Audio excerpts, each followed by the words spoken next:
को भी इस तरह से वो जगा रही है। आज वो अपने भाषा, अपनी परंपरा, अपने संस्कृति चाला योद्धा इस बाबा को ओमा वित्ती कितने सुंदर तरीका से कर पा रही हैं। तो उनके जो शिक्षक भी हैं भाई संजय उरांव, आशीष उरांव, हमारे बीच अगुआ दादा चारो उरांव, सारू उरांव, तमाम लोगों को, और अभी हम लोग करम का त्यौहार मनाए। करम, इस करम त्यौहार के केवल करम त्यौहार में हम लोग, हमारे पुरखों ने जो हमें सीख दी है, हम प्रकृति की पूजा आराधना के साथ साथ कर्म के अवसर पर हमारे पुरखों ने हमें जीवन जीने का रहस्य बताया है कि हमें जीवन किस तरह से जीना है।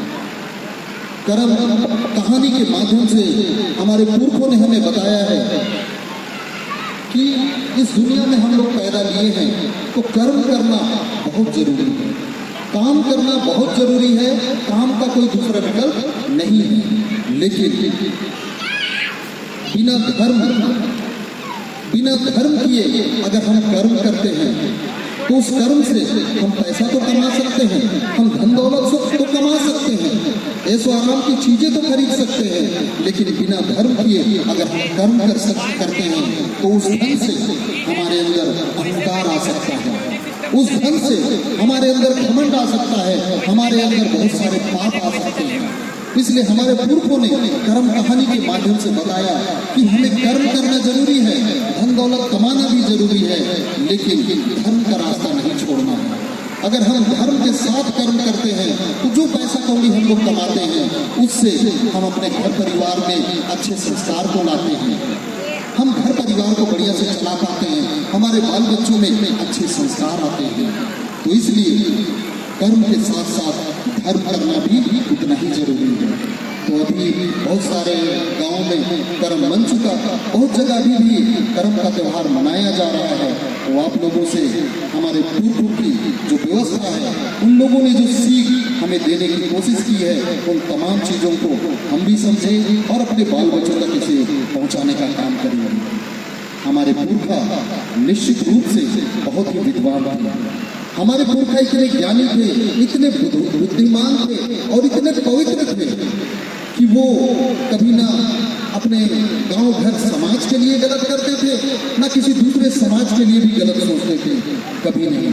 वो हमेशा इस अपने गांव घर परिवार के साथ साथ ये दुनिया सुखी कैसे रहे, ये दुनिया बेहतर, इस दुनिया में एक एक चीज सिर्फ इंसान ही नहीं बल्कि इस दुनिया में जितने भी, चाहे वो जीव जंतु हो, पेड़ पौधा हो, या दुनिया में जो भी चीज है वो कैसे संतुलित रूप से बढ़िया जिंदगी जी पाए, उसके लिए हमारे पुरखों ने बहुत सुंदर व्यवस्था बनाया। आज हम इस सर्व धर्म के माध्यम से प्रकृति के साथ कैसे तालमेल बनाना है, एक एक चीजों को हमारे पुरखों ने ऐसे पिरोया कि आज भी इस आदिवासी समाज एक ऐसा समाज के रूप में जाना जाता है जिसके बदौलत ये दुनिया टिका हुआ है। आज अगर आदिवासी समाज है तभी ये दुनिया है, क्योंकि आदिवासी इस प्रकृति का रखवाला है। आदिवासी है तो ये प्रकृति सुरक्षित है, और ये प्रकृति सुरक्षित है तो ये दुनिया सुरक्षित है। तो हमारे पुरखों ने एक एक चीज को हम लोगों को विरासत के रूप में दिया है। आदिवासी समाज इस दुनिया का सबसे धनी समाज है। आदिवासी समाज इस दुनिया का सबसे संपन्न समाज है। लेकिन जब इस बात को सुनते हैं तो हम लोगों को ही विश्वास नहीं होता है, हम लोगों को खुद में यकीन नहीं होता है कि आदिवासी धनी कैसे हो सकता है, आदिवासी संपन्न कैसे हो सकता है। हम लोग तो बहुत गरीब हैं, हम लोग तो बहुत पिछड़े हैं, इस तरह का हमारे दिमाग में बैठा हुआ है। लेकिन सही मायने में देखा जाए तो वाकई में आदिवासी इस दुनिया का सबसे धनी है, सबसे संपन्न समाज है। हाँ, ये बात जरूर है कि आज के समय में आदिवासी समाज को लोग दूसरे रूप में जानने लगे हैं। आदिवासी समाज को कहा जाता है कि आदिवासी समाज जो बिना पिए नहीं रहेगा, आदिवासी समाज जो डाई मिसाई के नाम पे आपस में लड़ते रहता है। इस तरह का कई बार आदिवासी समाज को कलंकित जरूर करता है, लेकिन हम जब अंदर तक जाते हैं, अपने पूर्वों की व्यवस्था को देखते हैं, तो वाकई में आदिवासी समाज दुनिया का सबसे धनी समाज है। वो इसलिए कि आदिवासी समाज ही है जिसकी अपनी भाषा है, आदिवासी समाज जिसकी अपनी भाषा है, अपनी परंपरा है, अपनी संस्कृति है, अपना गीत है, अपना नृत्य है, अपना गाजा बाजा है, अपना पहनावा ओढ़ावा है, अपना खेत बाड़ी है, अपना सरना है, अपना अखड़ा है, अपना मसना है, अपना जतरा है, अपना करम है, अपना सरहुल है। एक एक चीज हमारे पुरखों ने हमें व्यवस्थित करके दिया है। आज अगर और समाज की अगर हम बात करें तो उन्हें एक एक चीज के लिए दूसरों पर आश्रित रहना पड़ता है। आज अगर दूसरे समाज को शादी ब्याह करना है तो आज वो भाड़ा देकर तो किसी तरह से शादी निपटा दिया जाता है। लेकिन आदिवासी समाज जब शादी करता है तो परछाने का अलग गीत है, कलशा उठाते समय अलग नेग है, जब हम विदाई करते हैं उस समय का अलग है, शादी ब्याह के समय का अलग है। लेकिन जब हम करम मनाते हैं तो शादी गीत को हम लोग नहीं गाते हैं, करम के लिए करम काटने जाते हैं उस समय का अलग गीत है। अखड़ा में जब नाचते हैं उसका अलग गीत है, जब हम करम को बहाने जाते हैं उस समय का अलग गीत है, अलग बाजा है। फिर सरहुल जब हम करते हैं उसका अलग गीत है, अलग बाजा है, जतरा करते हैं उसका अलग गीत है, अलग बाजा है।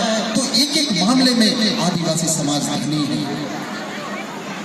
आज के समय में हम लोग जो अपना सरना देख रहे हैं, अखड़ा देख रहे हैं, मसना देख रहे हैं, जतरा स्थल देख रहे हैं, हमारे पुरखों ने हमें व्यवस्थित करके दिया है। हमें कोई भी चीज खरीदने की आवश्यकता नहीं पड़ती है।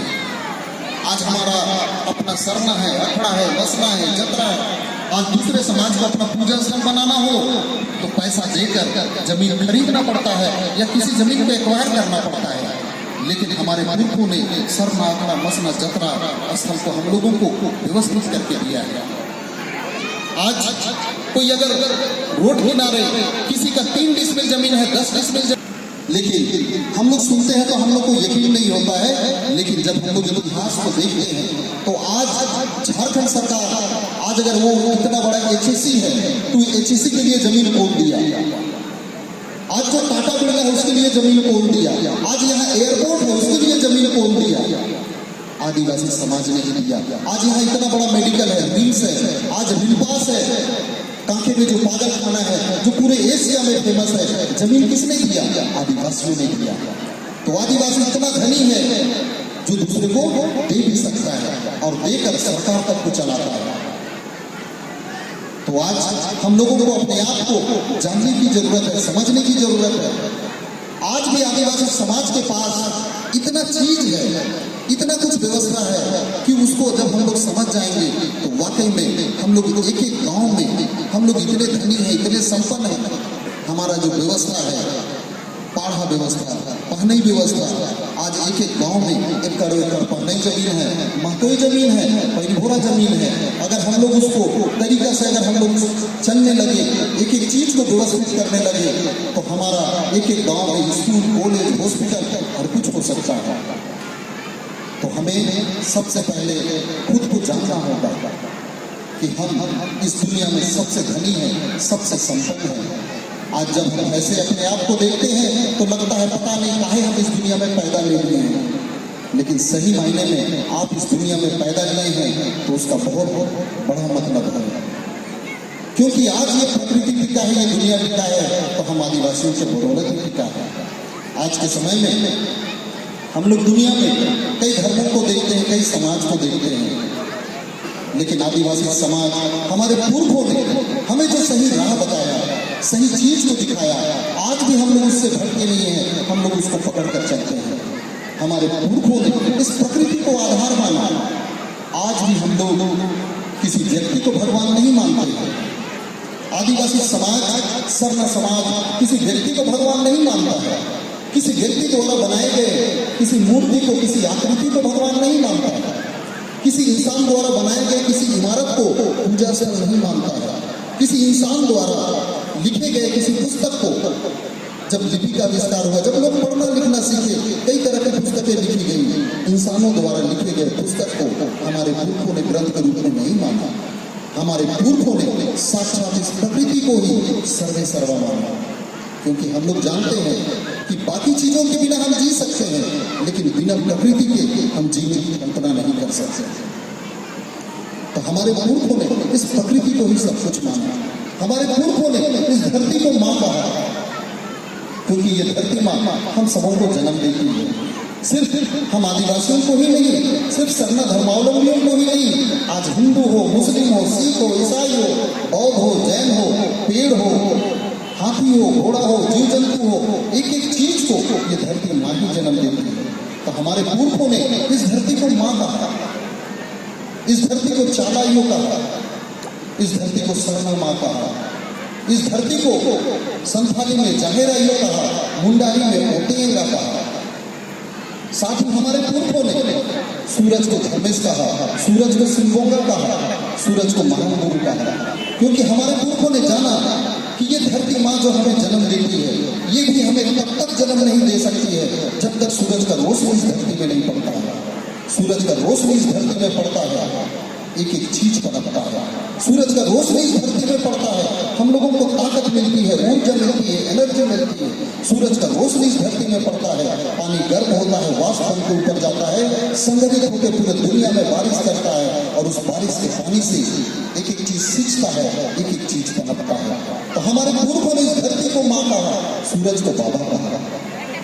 आज के समय में जब हम वाहन की अगुवाई में सरना में इकट्ठा होते हैं, हम किधर उधर के